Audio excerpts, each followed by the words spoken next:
lovelies, so today is Vlogmas Day Dos, and today I kind of wanted to talk about something a little bit more dear and near to my heart.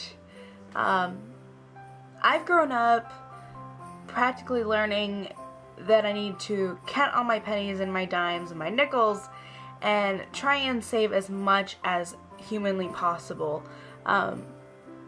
I try and be frugal as much as possible. I try to look for good sales and all that kind of stuff, especially near the holiday season. Of course, I'm not perfect, so sometimes it doesn't always work in my favor. But I wanted to share with you guys a story that I found that kind of talks about counting every little blessing you do have and possibly giving away a blessing at the same time. So this story, I don't even know where it came from. I found it on the internet, and it's called The Dime, and I just thought it was a really cute story, so I wanted to share it with you. Bobby was getting cold sitting out on his back porch in the snow. Bobby didn't wear boots. He didn't like them, and anyway, he didn't own any. The thin sneakers he wore had a few holes in them, and they did a poor job of keeping out the cold. Bobby had been in the backyard for almost an hour already, and try as he might, he couldn't come up with an idea for his mother's Christmas gift. He shook his head as he thought, "This is useless. Even if I do come up with an idea, I don't have any money to spend." Ever since his father had passed away 3 years ago, the family of 5 had struggled. It wasn't because his mother didn't care or try, it just never seemed to be enough. She worked nights at the hospital, but the small wage that she was earning could only be stretched so far. What the family lacked in money and material things, they more than made up for in love and family unity. Bobby had 3 sisters, 2 older and 1 younger, who ran the household in their mother's absence. All 3 of the sisters had already made beautiful gifts for their mother. Somehow, it just wasn't fair. Here it was, Christmas Eve already, and he had nothing. Wiping a tear from his eye, Bobby kicked the snow and started to walk down the street where the shops and stores were. It wasn't easy being 6 without a father, especially when he needed a man to talk to. Bobby walked from shop to shop, looking into each decorated window. Everything seemed so beautiful and so out of reach. It was starting to get dark, and Bobby reluctantly turned to walk home when suddenly his eyes caught the glimmer of the setting sun's rays reflecting off of something along the curb. He reached down and discovered a shiny dime. Never before has anyone felt so wealthy as Bobby felt in that moment. As he held his newfound treasure, a warmth spread through his entire body, and he walked into the first store he saw. His excitement quickly turned cold when the salesperson told him he couldn't buy anything for only a dime. He saw a flower shop and went inside to wait in line.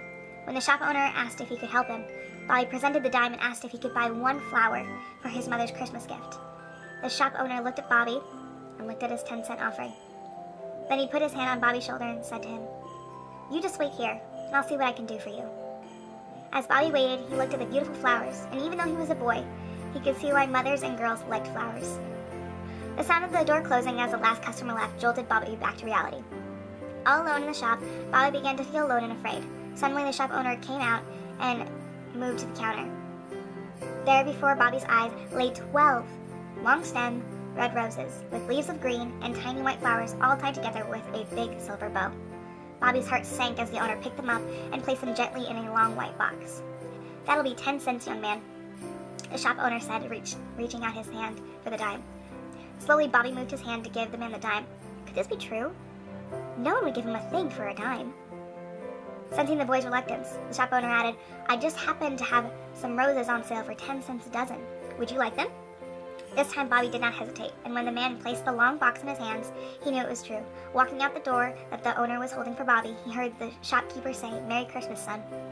As he returned home, the shopkeeper's wife walked out. "Who are you talking to back there? And where are the roses you were fixing?" Staring out the window and blinking the tears from his own eyes, he replied, "A strange thing happened to me this morning. While I was setting up things to open the shop, I thought I heard a voice telling me to set aside a dozen of my best roses for a special gift. I wasn't sure at the time whether I had lost my mind or what, but I set them aside anyway. And just as a few minutes ago, a little boy came into the shop and wanted to buy a flower for his mother for only a small dime. I looked at him and saw myself many years ago. I, too, was a poor boy with nothing to buy my mother for a Christmas gift. A bearded man whom I never knew stopped me on the street and told me that he wanted to give me $10. When I saw the little boy tonight, I knew who that voice was, and I put together a dozen of my very best roses." The shop owner and his wife hugged each other tightly, and they stepped out into the bitter cold air. They somehow didn't feel cold at all. Somehow I hope that this story kind of touched you in some way.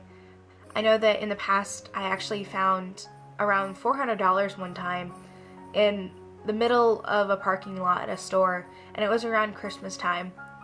And I went back in, instead of actually keeping the money, I went back in and said, somebody left this in the parking lot. I hope that they come back and to get their money.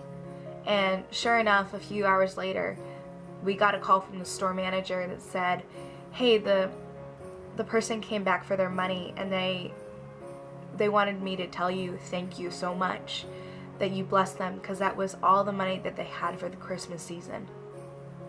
And I just loved how it blessed them, how they lost something that they really needed, especially during such a crucial time of the year, and that it was returned to them, and that they just felt this overwhelming sense of goodness in the world. The moral of the story at the very end of the dime story says, goodness is the only investment that doesn't fail. And hopefully, I hope that anybody really finds some goodness during this holiday season, even if it's just the smallest thing ever. I just hope that anybody and everybody finds some goodness this holiday season. So I hope you guys enjoyed this. If you did, please let me know. If you know any other amazing stories, don't hesitate to comment down below and tell me them, or give me a link or something telling me about something that's moved you, or a story that's moved you, or some goodness you've seen other people have done. I'd love to hear about it, so let me know down below in the comments, and I will read them. I hope you're having an amazing day. Your faces are lovely. I think you're awesome, and all that jazz, and I'll see you guys soon with another Vlogmas video. See you later.